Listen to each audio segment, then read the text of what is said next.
میں نے قصہ سنا، کسی کتاب میں نہیں پڑھا، کسی عالم سے سنا۔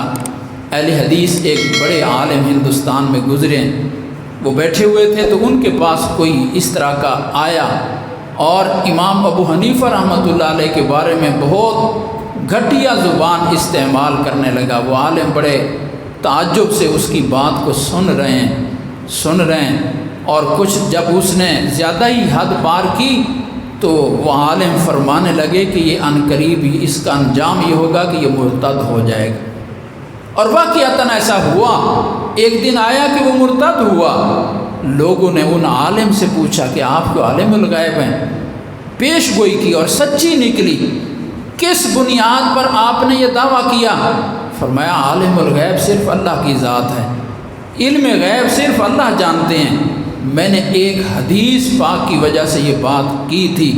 رسول اللہ صلی اللہ علیہ وسلم فرماتے ہیں کہ اللہ تعالیٰ فرماتے ہیں، حدیث قدسی ہے، من عاد لی ولیا فقد آذنتہ بالحرب، جو میرے ولی یعنی دوست کے ساتھ دشمنی کرتا ہے، اللہ فرماتے ہیں میری طرف سے اس کو اعلان جنگ ہے، میں اس کے ساتھ جنگ کا اعلان کرتا ہوں۔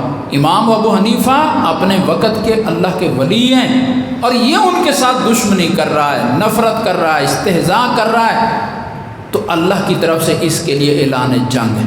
اور فرمایا جب یہ جنگ ہوتی ہے تو ایک ملک دوسرے ملک کی سب سے قیمتی ترین چیز کو حملہ کرتا ہے، جو ان کی سب سے اعلیٰ چیز ہوتی ہے، اور ایک انسان کے پاس سب سے قیمتی چیز اس کا ایمان ہے، اس کا ایمان ہے۔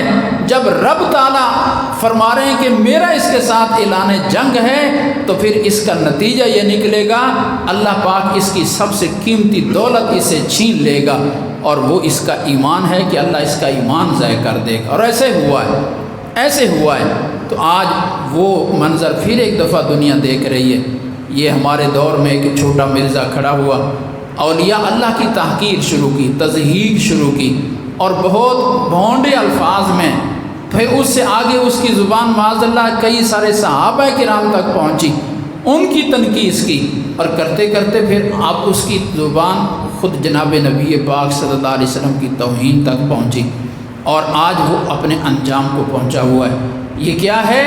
یہ اس حدیث پاک کا مصداق ہے، اور یہ اس کی مواخذہ ہے، اور یہ اولیاء اللہ کی تنقید کرنے کا اس کی وبال ہے، اس کی سزا ہے کہ جس کی زبان اللہ کے نیک بندوں کے خلاف کھلنے شروع ہو جاتی ہے، پھر اس کے آگے حد اور رکاوٹ کوئی نہیں رہتی، پھر وہ چلتی ہے، جاتی ہے، اور پھر اس کا انجام یہی نکلتا ہے کہ معاذ اللہ وہ ایمان سے بھی ہاتھ دھو بیٹھتا ہے۔